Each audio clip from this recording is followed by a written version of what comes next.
Gentlemen, you recall in the last almost 2 years, there was not a single month that the Senate in particular did not discuss issues of security all across Nigeria.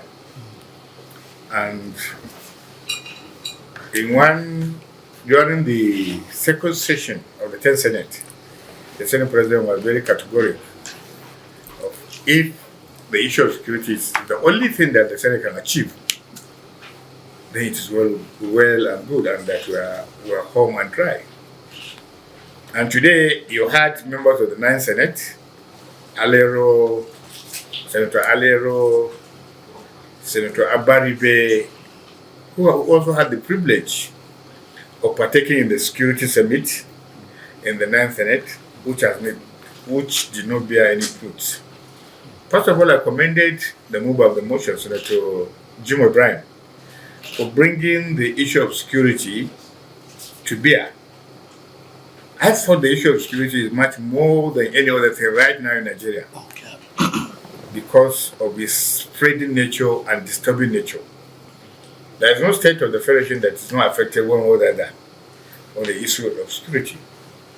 And as a member of the National Assembly, I thought what we needed to do was to reflect on our own capacity to oversight these security agencies. And that is why I started with the quoting of Constitution Section 11 on public order and security.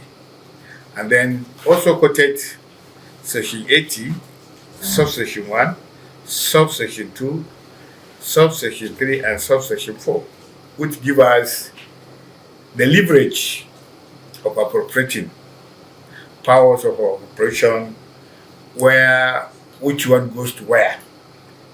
I think simplistic. If we had these powers, and we do have these powers, we must interrogate ourselves as members of the National Assembly, who have 5 different security dependent standing committees: Committee on the Army, Committee on Defense, Committee on the Air Force, National Security Advisor, Committee on Police, and so on and so forth. What did our committees in the last 1 year found out in the course of oversight in these agencies? Did you hear anything from them? The question is no, not to my knowledge. Am I challenging any other person to come forward and say, yes, they brought this, they brought that, they brought this, they brought that? And I went on further to say, during the screening exercise of the service chief, I raised this question to him about the Tucano aircraft that were purchased for almost 1 billion borrowed money. And the answer he gave us that they purchased this Tucano with some contract limitations, that they have this Tucano, but they cannot use it efficiently, effectively, because the US government said there are some limitations where the Tucano should be used. So if you had known about these limitations, if you know, why do you go to buy them? Where are they now? Why are they not being used? What is the purpose of buying them? Did we as a parliament take responsibility in recalling those who signed this Tucano? We were told, and we've seen what Tucano does in battlefield in Afghanistan. We have seen what they do in Ukraine. We have seen what they are doing in Russia. So this is an effective machine that could have done a lot of service for Nigeria. It's very effective. You can use it in the day, you can use it in the night, without those bandits knowing. They scan areas several miles on their own, and they will get their targets. So all of a sudden, the question that the National Assembly should ask, what happened to the Tucanos? Where are they? And how are they? And who was responsible in buying them? Ab initio, if you know that there are inhibitions that the United States of America introduced to Nigerians. And why are they having it in the United States? Why are they having it in the Middle East? There are Tucanos in the Middle East. So you now go further down the line. I lamented of how many servicemen we've lost in the last 2 months. And the data is disturbing. If you continue to lose servicemen in this manner, now you ask yourself, who knows how many military officers we have? How many army do you have? How many navy do you have? How many air force do you have? How many number of police do you have? So if you don't interrogate and find out those things, from where would you start? Now, new security summit. Even here, as members of the National Assembly, we don't fully discuss security in plenary because of its sensitive nature. There are people who are coming from very security encroached areas. You don't put them on in the national television. They know their families, they know their members. So you now force them to speak, and the repercussion will be they will go and deal with them. And therefore, will you now go to security summit and now start divulging sensitive information? So what I was suggesting that we should have done was let our committee do their oversight constitutional responsibility. When we have the reports of these committees, then we now invite the service chiefs, interrogate them. How much was budgeted? How much was released? If you released it, what is it for? You meet military officers, soldiers on the street. Some are friends, some are schoolmates, and they tell you they are incapacitated, that they are overwhelmed, that they are overpowered. And then you begin to take this thing as if it is just an administrative thing. All of us. And I told you what is happening around Abuja, from Abuja towards Lokoja. People are coming in their numbers. And I met somebody, military officer, former military officer, and he told me what is happening right now in between Kogi and Oyo. Another group, not Laprawa, not Boko Haram, Mamudawa, who doesn't even speak the so to speak Fulfulde, that coming all the way from Mauritania. And he lamented to me, says distinguished, if we don't take care in the next few months, this Mahmuda will take the entire southwest. And this information is available to other security chiefs.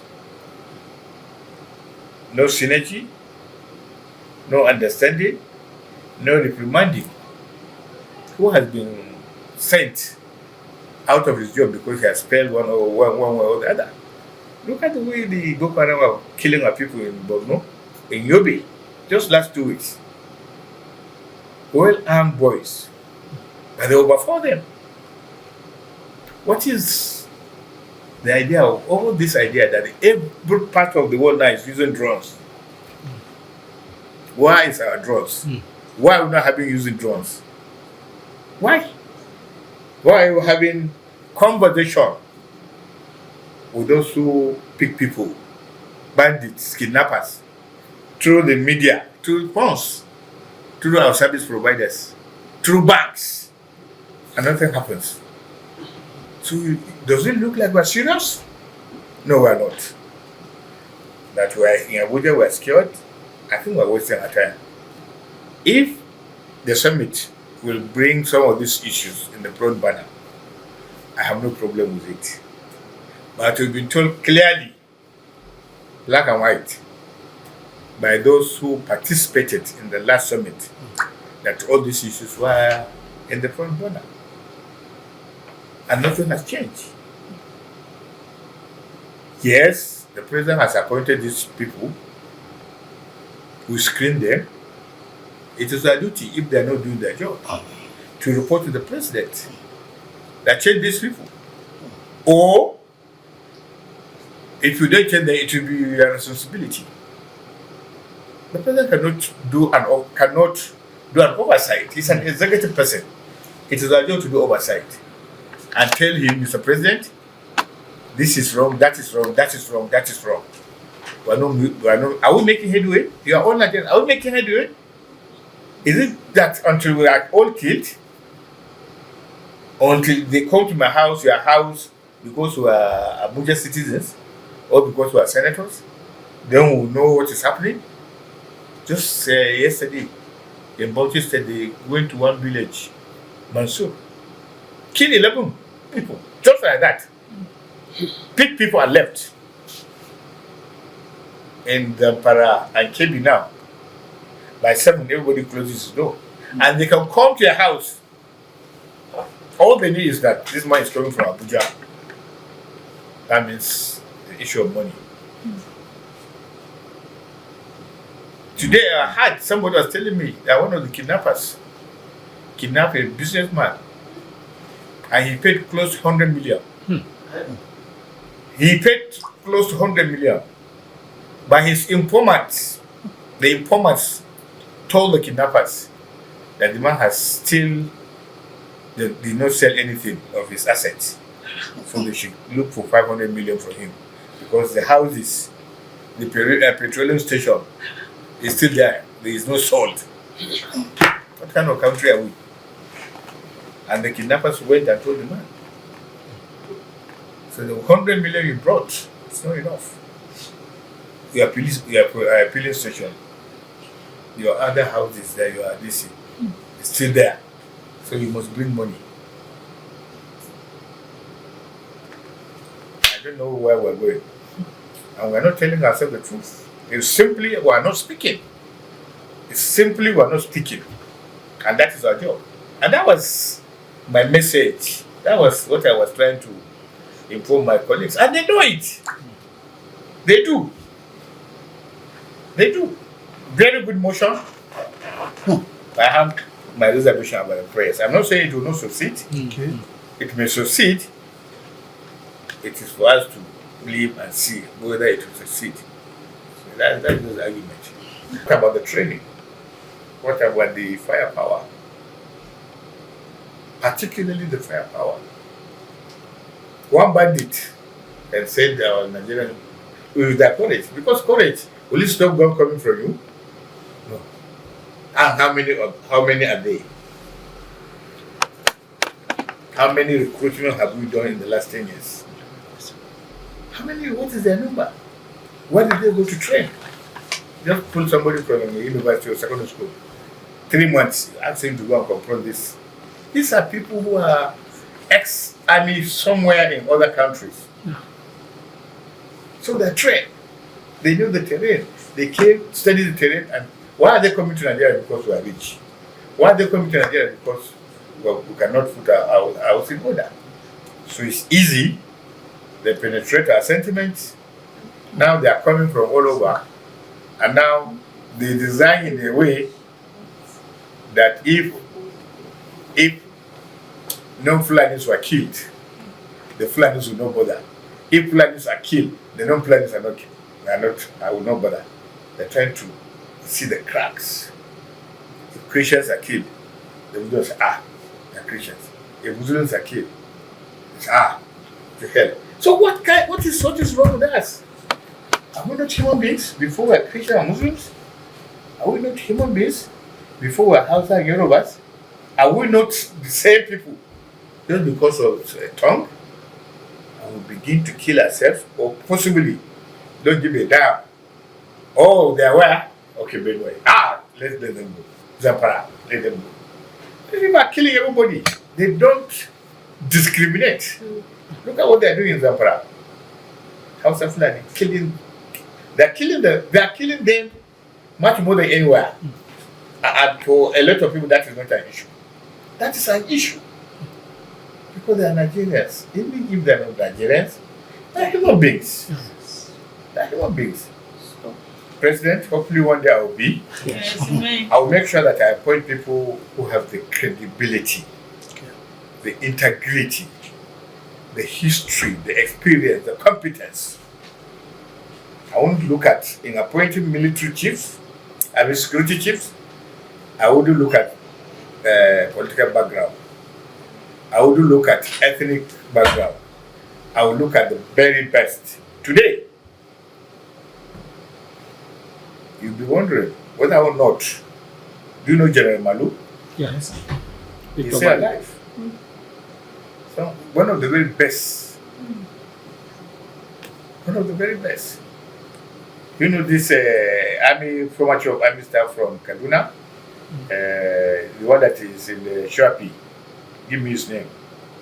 He was in Shuapi. General Agwai. General Agwai. People like that, General Agwai, people like General Malu, and people like that who have proven their integrity and capacity and competence should have been people who will now sit down and advise the president of the way forward. If I'm the president, I will have these military officers, security officers, like former IG, Abdul Smith, put him in that kind of bracket. Tell me what I need to do. What I need to do. What do I need to do? But to still believe that the present security leadership will give us a new way after 2 years, I have my doubts. Some of them are very good people, very, very good, close to me. But I don't think they have what it takes to deliver us out of this government.